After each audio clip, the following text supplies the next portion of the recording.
करके उपासना करते, इसलिए महाराज जी कहते ना भाई हवन करो। हवन करने से क्या होता है, सब पहले के जमाने में मूर्तियां पूजा नहीं थी, आकाश से देवताओं की पूजा कैसे करें, तो वहां पूजा करने कौन जाएगा सूर्य की, तो उन्होंने हथकंडा बनाया कि भाई ये अग्नि में स्वाहा करो, है उसकी खुशबू ऊपर तक पहुंचे। इसलिए जो है तो उन्होंने, विद्वान लोग आकाश से पिंडों को देवता मानते, लेकिन जो बाल बुद्धि वाले,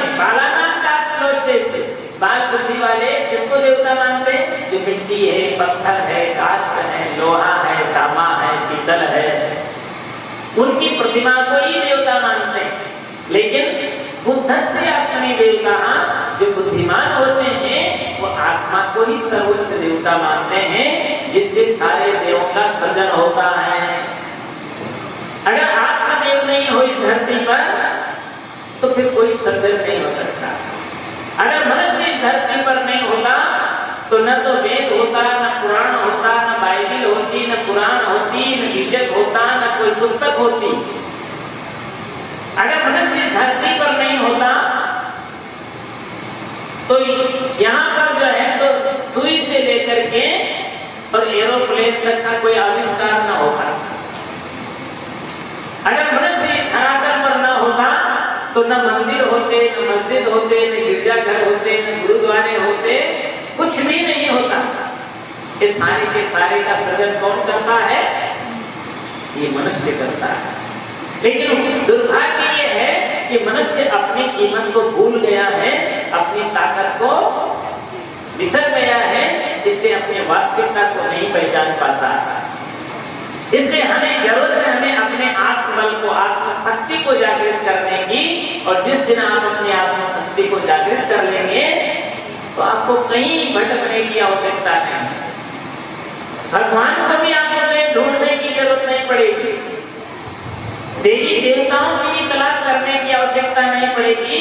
भगवान कहाँ बैठे हैं, भगवान मंदिर में नहीं होते, मस्जिद में नहीं होते, गुरुद्वारों में नहीं होते। भगवान तो आपके दिल मंदिर के अंदर बैठे होते। आपने सुना होगा ना कि तेरे पूजन को भगवान बना मन मंदिर आलीशान। आपके दिल मंदिर को आप साफ करिए, तो आपकी दृष्टि साफ होगी, तो आपको सब में भगवान के दीदार होंगे। एक बार एक आदमी मेरे को मिला, मैं प्रवचन करके जा रहा था घूमने के लिए, तो मुझे मिल गया। तो उसने कहा कि आप क्या भगवान को नहीं मानते? तो मैंने कहा भगवान को नहीं मानते तो क्या शैतान को मानते? लोगों को इतनी भी अकल नहीं होती। तो बोला तो मैंने तो सुना है कि आप मनुष्य को ही भगवान मानते हैं। तो मैंने कहा मनुष्य में भगवान को नहीं दिखता है?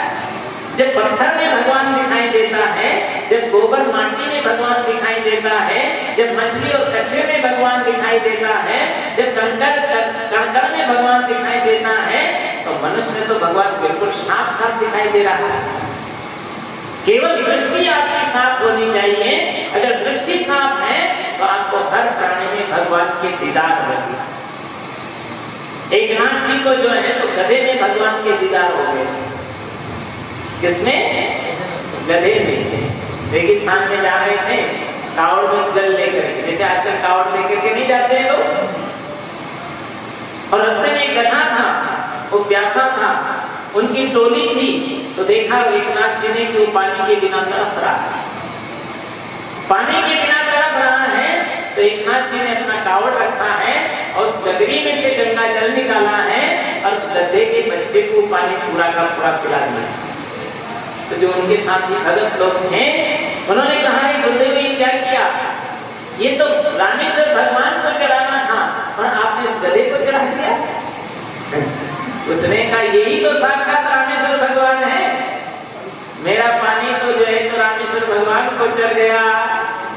वो गधा उठ करके चलना शुरू कर दिया, खुश हो गया। उनको एक गधे में भगवान के दीदार हो जाते हैं। इतना ही नहीं, नामदेव जी के कुत्ते में भगवान के दीदार हो गए। संत नामदेव हो गए छिपा जाते हैं, उनको जो है कुत्ते में भगवान के दीदार हुए। वो जो है तो टिक्कड़ बनाया, उन्होंने भोजन बना रहे थे और भोजन बना करके तैयार किया तो टिक्कड़ बनाया। साधु लोग टिक्कड़ बनाते हैं, आप लोग पतली पतली होती उसको रोटी कहते हैं, गोल गोल होती उसको बाटी कहते हैं और टिक्कड़ जो होता है ना रोटी होती है ना बाटी ही होती है। तो बना करके जब तैयार किया है और टिक्कड़ को सेक करके और पात्र में रख करके अंदर घी देने के लिए जाते हैं और कुटिया में जब घी लेने के लिए कटोरा घी का लेकर के बाहर आए तो देखा एक कुत्ता पूरे के पूरे टिक्कड़ उठा करके लेकर के चलता था और लेकर के जा रहा था तो नामदेव इस कुत्ते के पीछे घी का कटोरा लेकर के दौड़ते और कहते हैं कि विठल विठल विठल जरा ठहर जा, अरे कम से कम घी तो लगा देने थे।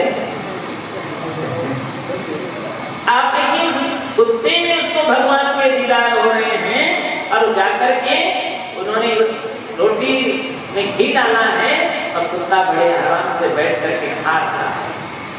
उनको भगवान कुत्ते में भगवान के दीदार हो जाते हैं। अगर मान लीजिए कभी कभी आपने भी भोजन पकाया हो, संजोग से रसोई का दरवाजा खुला रह गया हो और कहीं से कुत्ता आ ही गया हो और आपकी पूरी रोटियां उठा करके और लेकर के चलता बने तो आप लोग भी उसके पीछे दौड़ोगे कि नहीं दौड़ोगे? दौड़ोगे ना, लेकिन क्या लेकर के दौड़ोगे? घी का कटोरा?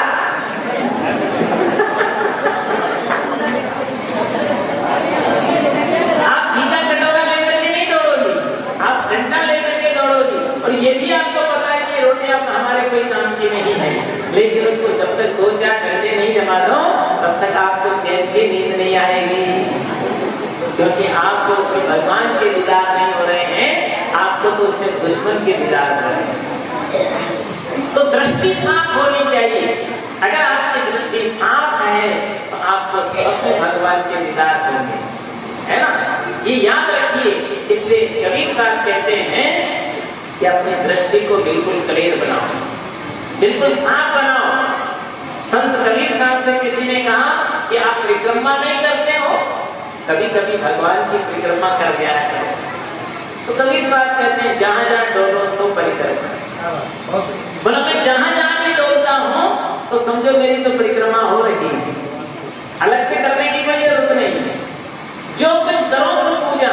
तो बोला अगर मान लीजिए आप परिक्रमा नहीं कर पाते हैं तो पूजा ही कर लिया करो। तो कहते हैं मैं जो भी कुछ करता हूं तो मेरी पूजा ही बन जाती है। तो बोला पूजा भी नहीं कर पाते तो दंडवत भी कर लिया करो। तो कबीर साहब कहते हैं जब सो तब करो दंडवत।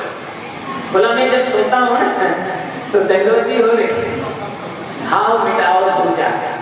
तो मेरे वास्तविक में जिस व्यक्ति ने अपने मन से द्वेषता की भावना समाप्त कर दी है, मन को पवित्र और निर्मल बना लिया है, तो उसके लिए तो समझो कि वो तो दंडवत ही कर रहा है, उसको अलग से कुछ करने की जरूरत नहीं है। इससे याद रखिए कि आप अपने जीवन को इतना परिष्कृत बना लें ताकि आपका मन बढ़िया हो जाए। और ये मन तब ठीक होता है जब आप सत्संग रूपी गंगा में डुबकी लगाओगे। और जो सत्संग रूपी गंगा में डुबकी लगाते हो ना आप लोग, तो जब तक आप सत्संग में बैठे हो या बैठे हैं तो आप बड़े आनंद में बैठे, लेकिन घर में जब आप पहुंचते हैं तो सब सत्संग भूल जाते हैं। लेकिन ऐसा नहीं है, सत्संग भूलने की चीज नहीं है, सत्संग तो जीवन में उतारने की चीज है। सत्संग जो है तो याद रखने की चीज है और अपने जीवन में जीने की चीज है। और सत्संग हमें क्या देती है? वो सत्य और तथ्य बताती है। असत्य ही हमारा शरीर है, ये शरीर हमारा असत्य है, ये अस्थायी रहने वाला नहीं है। इस शरीर को आप कितना भी खिलाओगे, कितना भी पिलाओगे, कितने भी मिलाओगे, कितना भी तेल मिलेट डालोगे, लेकिन फिर भी ये शरीर 2 घंटे रात में बदल जाएगा, है ना? इसलिए याद रखिए कि शरीर अस्थायी नहीं है, लेकिन इसमें रहने वाली जो चेतना है वो बचपन में भी थी, जवानी में भी है, बुढ़ापा में भी है और शरीर नहीं रहने के बाद भी वो रहे। तो आप शरीर नहीं हो, आप इंद्रियां भी नहीं हो, आप मन और बुद्धि भी नहीं हो, आप अहंकार भी नहीं हो, आप कौन हो?